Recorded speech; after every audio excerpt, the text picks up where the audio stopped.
Let's turn now to quotation marks, all right, for a few seconds. Now, these come up often on the ACT, so let's kind of focus and take our notes here. Quotation marks usually surround direct quotations. For example, Joe said to Bob, comma, quotation mark, right? I have something to say, period, quotation mark. But quotation marks don't apply to indirect quotations, quotations that convey a sense of what was said without the actual words. For example, hear it and see it wrong. Joe told Bob, quotation mark, they had something to say, quotation mark. No, no, no. To hear it right, Joe told Bob that he had something to say, no quotation mark necessary. Quotation marks can also be used to call attention to certain technical or unusual words.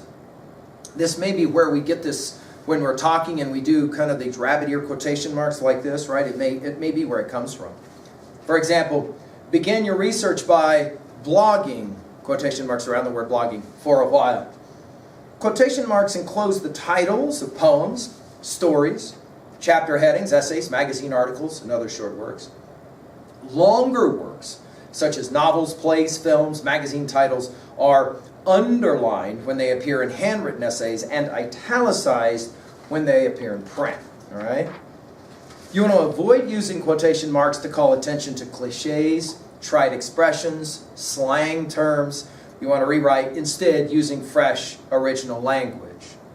Quotation marks may enclose words that express the silent thought of a character. For example, Steve glanced at his watch, quotation mark. I'm going to be late, in quotation mark, he thought. But you want to stay away from this kind of thing when the narrative includes both silent thoughts and spoken words, right? It'll be confusing to the reader. In most instances, periods and commas are placed inside closed quotation marks. You put quotation marks and exclamation points outside the quotation marks unless they are part of the quotation itself. For example, quotation mark. When will the seminar start? Question mark, quotation mark, asked Joe. Example. Do you understand the meaning of the term, quotation mark, age of anxiety, quotation mark, question mark? Since we just finished with question marks, let's go there now. A direct question is followed by a question mark. If the question is worded as a request, however, a question mark usually follows, but not always.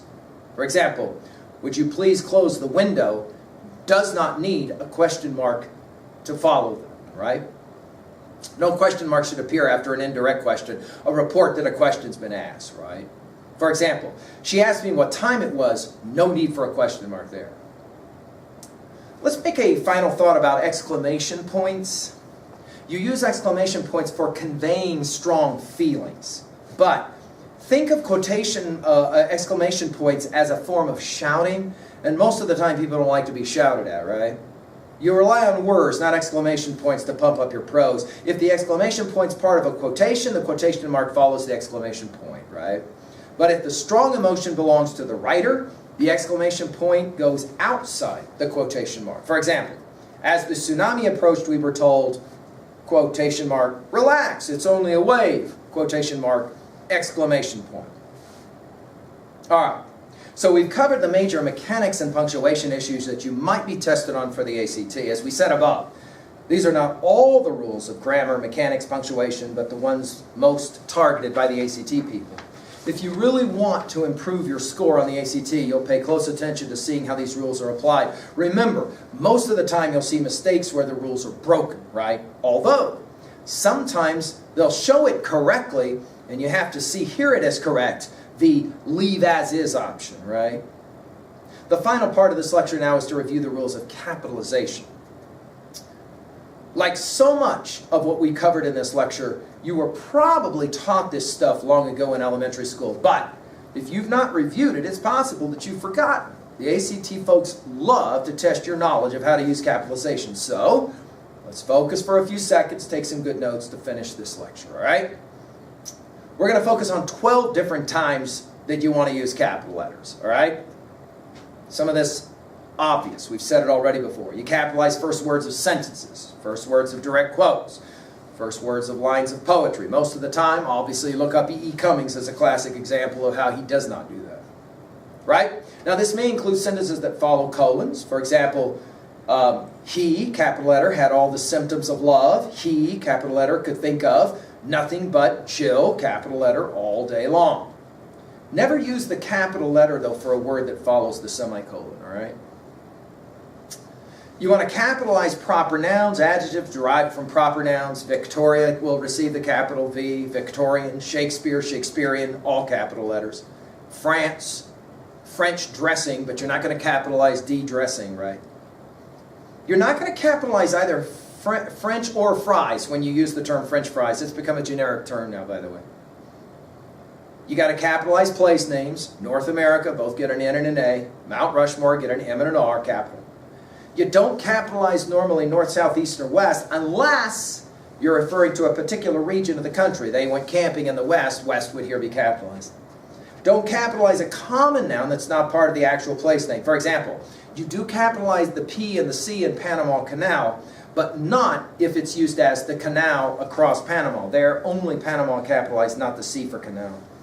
You capitalize languages, races, nationalities, religions, and of course their adjectival forms, right?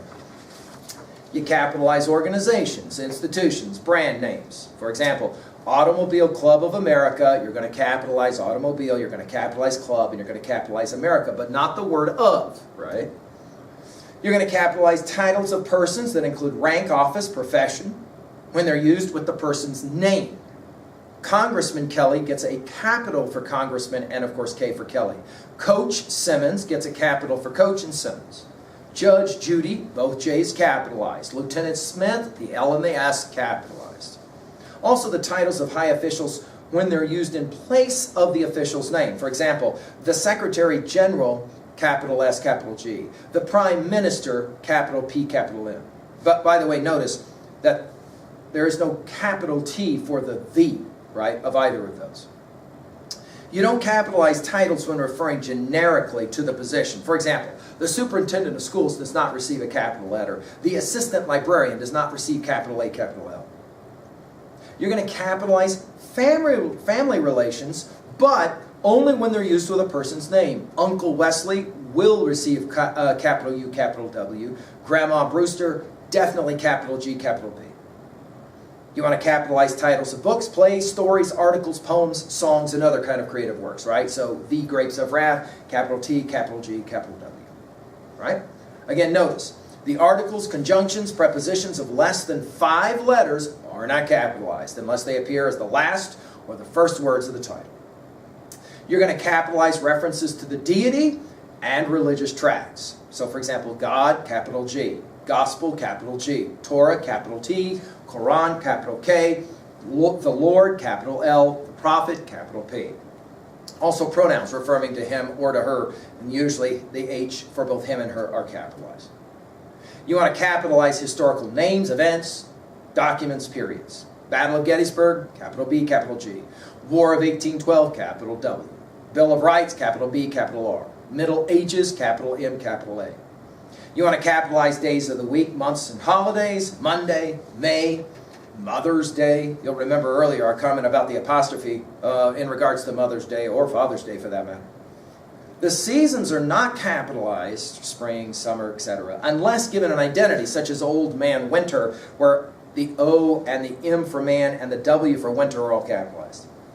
You want to capitalize the names of specific courses in schools. For example, History 101, H, capital H, is given a capital letter. Worland High School, all 3, W, H, and S, will be capitalized. But subjects are not capitalized. You study history, no capital letter. In American history, both A and H capitalized 101. Similarly, you attend high school, no capital H, capital S, but you attend it at Worland High School, and there capital W, capital H, capital S.